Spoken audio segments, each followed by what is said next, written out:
इससे बड़ी फिल्म हिंदुस्तान के इतिहास में आज तक आई नहीं है। और अगर देखा जाए तो इस शानदार फिल्म का जो धमाकेदार ट्रेलर है उसको 2 मिनट 44 सेकंड के पूरी अच्छी तरीके से रन टाइम रखा गया था। साथ ही साथ मित्री मूवी मेकर्स ने जिन 5 भाषा में इसको काफी तगड़ी तरीके से रिलीज करने का फैसला लिया था, तो ऐसे में इससे बड़ा ट्रेलर, इससे बेस्ट ट्रेलर कोई हो ही नहीं सकता था। लोग कहते थे कि जवान का ट्रेलर ऑफ द सेंचुरी है, लेकिन इससे बड़ा ट्रेलर आपको कहीं नहीं देखने को मिलेगा और इससे बेहतरीन ट्रेलर कोई हो ही नहीं सकता है। इसमें बहुत बड़े बड़े स्टार कास्ट हैं, तो आपको इसमें स्टार कास्ट की एक्टिंग कैसी लगी? अगर हम बात करें अल्लू अर्जुन की, तो आप क्या कहना चाहेंगे?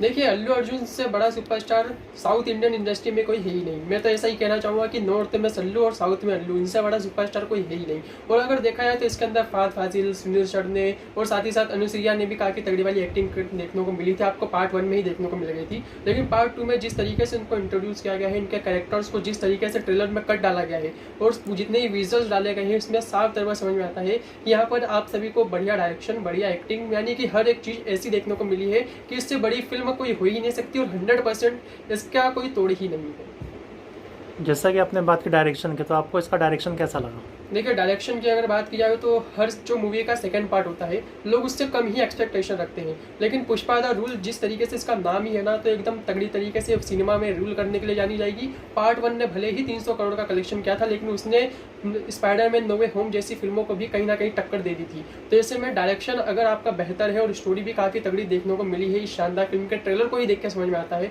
तो समझ सकते हैं कि इससे बड़ी फिल्म, इससे तगड़ा इंट्रोडक्शन कोई हो ही नहीं सकता डायरेक्शन के मामले में। जैसा कि आपने बात की पार्ट 1 के कलेक्शन की, तो आप पार्ट 2 के कलेक्शन पे क्या कहना चाहेंगे? देखिए, पार्ट 1 के कलेक्शन तो भले ही थोड़े कम देखने को मिले थे एज़ कम्पेयर टू पुष्पा का जो ओरा है आज फिल्म इंडस्ट्री के अंदर, उस हिसाब से। लेकिन अगर देखा जाए तो पार्ट 2 ने डिजिटल राइट्स को ही बेच करके नेटफ्लिक्स पर इसकी राइट्स को बेचा गया है, जबकि पार्ट 1 की तो अमेजन प्राइम पर आपने भी देखा होगा। लेकिन अगर इसके नेटफ्लिक्स पे और डिजिटल राइट्स अलग अलग जगह देखे, जैसे टी सीरीज ने इसके म्यूजिक देखे थे, Mythri movie makers, gold mines ने इसके सारे राइट्स खरीदे हैं, तो 1400 करोड़ का कलेक्शन इसके पास रिलीज के पहले ही है। तो इससे बड़ा कलेक्शन तो मेरे को ये लगता है कि किसी ने अभी तक रिलीज होने से पहले लिया होगा। बाकी अगर देखा जाए life time world wide box office collection, तो जब तक फिल्में बॉक्स ऑफिस पर हिट नहीं होंगी तब तक फिल्म बॉक्स ऑफिस पे कोई बड़ी फिल्म मानी ही नहीं जाती है।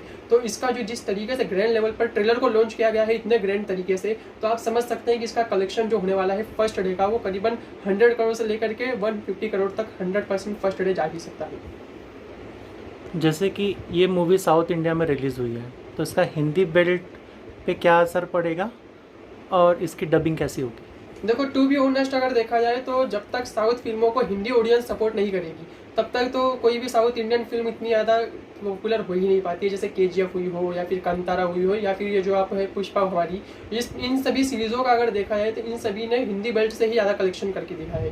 तो हिंदी डबिंग 100% तरीके से अच्छी की गई है शैलेश तलपड़े सर ने, और काफ़ी तगड़ी तरीके से हमें पूरी उम्मीद है कि हिंदी बेल्ट उसको इतना एकदम सर पर बिठा करके रखेगा जिस तरीके से अन्य फिल्मों को उसने बिठा करके रखा हुआ है। तो आप समझ सकते हैं कि जैसे बॉलीवुड फिल्मों को जब साउथ में सपोर्ट नहीं मिलता है, लेकिन वहाँ की फिल्मों को हम 100% नॉर्थ में सपोर्ट दिखाते हैं, और हिंदी डब्ड ऑडियंस हमेशा से बेहतर कंटेंट के लिए ही जानी जाती है।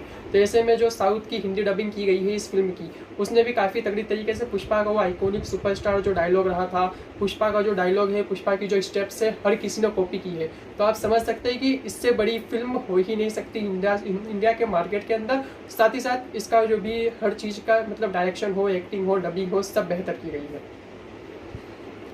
तो आप दर्शकों से क्या कहना चाहेंगे? क्या ये मूवी देखना वर्थ इट है या नहीं? देखिए, 5 दिसंबर का दिन है, थर्सडे का दिन है, तो आप इसको जा करके कभी भी देख सकते हैं। लेकिन मैं तो यही चाहूँगा फर्स्ट डे फर्स्ट शो ही देखें मेरी तरह, क्योंकि मैंने तो अभी से ही इसकी एडवांस बुकिंग कर रखी है। तो एडवांस बुकिंग इसकी चालू हो ही चुकी होगी आपके नज़दीकी सिनेमाघरों में। बाकी अगर देखा जाए तो हिंदुस्तान के 7 बड़े शहरों में इसका काफ़ी तगड़ी तरीके से ट्रेलर के इवेंट को लॉन्च किया गया था, जो कि पहली बार किया गया है। तो आप अगर वहाँ से है कहीं भी, जैसे पूना हो गया या फिर बिहार से हो गए, तो आप सभी लोग वहाँ पर जा करके देख ही सकते हैं, क्योंकि वहाँ पर फ्री में भी टिकट डिस्ट्रीब्यूट किए जा रहे हैं। तो ऑन एन एवरेज अगर देखा जाए तो आप सभी लोग इस शानदार फिल्म को फर्स्ट डे फर्स्ट शो जाकर के 100% देखिए, और बेहतर यही रहेगा कि सुबह का 6 बजे वाला शो ही देखें, क्योंकि इंडिया की पहली ऐसी फिल्म है जिसके सुबह 6 बजे हाउसफुल होने वाले हैं। चलिए, बहुत बहुत धन्यवाद।